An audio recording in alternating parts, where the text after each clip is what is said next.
নরম হতে হবে, সবর করতে হবে, ধৈর্য ধরতে হবে, তবে সব কিছুর একটা সীমা আছে। মাত্র মাসখানেক আগে যে সম্পর্কটি বিচ্ছেদের পথে হেঁটেছিল, ভালোবাসার টানে দায়িত্ববোধের সুতোয় সেটি আবার জোড়া লাগলো। এমন ঘটনা কি সমাজকে নতুন করে শেখাতে পারে না? আলোচিত ইসলামী বক্তা আবু তোহা মোহাম্মদ আদনান এবং তার প্রথম স্ত্রী সাবিকুন নাহার সারার পুনর্বিবাহের সিদ্ধান্তটি সম্প্রতি দেশের গণমাধ্যম ও সামাজিক যোগাযোগ মাধ্যমে ব্যাপক আলোচনার জন্ম দিয়েছে। বিবাহ বিচ্ছেদের মাত্র 1 মাসের ব্যবধানে তাদের এই পুনর্মিলন কেবল একটি ব্যক্তিগত সংবাদ নয়, বরং এটি ভেঙে যাওয়া পারিবারিক বন্ধনকে পুনরায় জোড়া লাগানোর একটি অনুপ্রেরণামূলক দৃষ্টান্ত, যা পারিবারিক মূল্যবোধ ও সম্পর্কের গুরুত্বকে নতুন করে প্রতিষ্ঠা করেছে। গত 21শে অক্টোবর 2025 তারিখে এই দম্পতির বিবাহ বিচ্ছেদের খবরটি প্রকাশিত হয়েছিল, যা তাদের অনুরাগী মহলে কিছুটা হতাশার সৃষ্টি করেছিল। তবে সব কল্পনার অবসান ঘটিয়ে গত 2 ডিসেম্বর 2025 তারিখে সাবিকুন নাহার সারা নিজেই সামাজিক যোগাযোগ মাধ্যমে তাদের পুনর্বিবাহের ঘোষণা দেন। তারা এই পোস্টে তিনি অত্যন্ত স্পষ্ট ও আন্তরিকভাবে এই সিদ্ধান্তের কারণগুলো ব্যাখ্যা করেন। এইটি নিশ্চিতকরণটি এই সংবাদকে একটি নতুন মাত্রা দিয়েছে। পুনর্মিলনের মূল কারণ সন্তানদের প্রতি ভালোবাসা। সাবিকুন নাহার সারার ফেসবুক পোস্ট থেকে স্পষ্ট হয় যে তাদের এই পুনর্মিলনের প্রধান ও মূল কারণ হলো তাদের সন্তানদের প্রতি অগাধ ভালোবাসা। তাদের 2 সন্তান উসমান ও আয়েশার সুস্থ ও স্বাভাবিক ভবিষ্যতের জন্য তারা ব্যক্তিগত ভুল বোঝাবুঝির ঊর্ধ্বে উঠে একত্রিত হওয়ার সিদ্ধান্ত নেন। সাবিকুন নাহার সারা তার পোস্টে ইঙ্গিত দেন যে সন্তানদের জন্য তারা উভয় ভুল ত্রুটিগুলো শুধরে নিয়েছেন এবং ভুল বোঝাবুঝির অবসান ঘটিয়েছেন।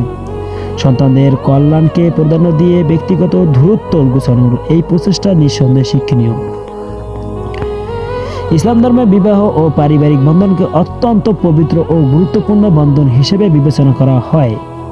ইসলামে তালাকের পর স্বামী স্ত্রীর জন্য রিজ বা আবা পুনর্বিবাহের সুযোগ রাখা হয়েছে। এটি সম্পর্ক পুনরুদ্ধার সুযোগ দেয়। আবু তোহা মোহাম্মদ আদনান এবং সারার এই সিদ্ধান্ত এই বিধানের একটি সফল ও বাস্তবায়ন উদাহরণ।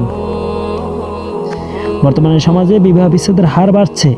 এমন পরিস্থিতিতে আলোচিত একটি দম্পতির বিচ্ছেদের পর সন্তানদের কথা চিন্তা করে পুনরায় একত্রিত হওয়া সমাজের হাজারো দম্পতির জন্য ইতিবাচক বার্তা বহন করে। এটি প্রমাণ করে যে ভুল বোঝাবুঝির অবসান ঘটিয়ে এবং ছাড় দিয়ে পারিবারিক কাঠামোকে রক্ষা করা সম্ভব। আবু তোহা মোহাম্মদ আদনান এবং সাবিকুন নাহার সারার পুনর্বিবাহের ঘটনাটি কেবল একটি সুসংবাদ নয়, এটি দায়িত্বশীলতা এবং পারিবারিক মমতার একটি শক্তিশালী প্রতীক।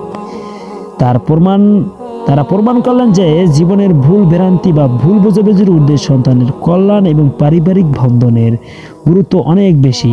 ব্যক্তিগত অহংকারবোধের চেয়ে সন্তানদের সুন্দর ভবিষ্যৎ ও সুস্থ পারিবারিক কাঠামোকে প্রাধান্য দিয়ে তারা এক নতুন অধ্যায় শুরু করলেন। তাদের এই সিদ্ধান্ত সমাজ ক্রমবর্ধমান বিবাহ বিচ্ছেদের পরিস্থিতিতে একটি ইতিবাচক বার্তা পৌঁছে দেয়। ক্ষমা, সমঝোতা এবং ভালোবাসার মাধ্যমে পরিবারকে রক্ষা করা সম্ভব। আশা করা যায় তাদের এই পুনর্মিলন হাজারো দম্পতিকে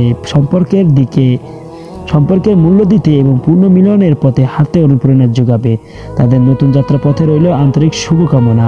প্রিয় দর্শক, ভিডিওটি কেমন লাগলো? যদি ভিডিওটি বেরিয়ে রাখা থাকে আমার চ্যানেলটি সাবস্ক্রাইব করে আমার পাশে থাকবেন।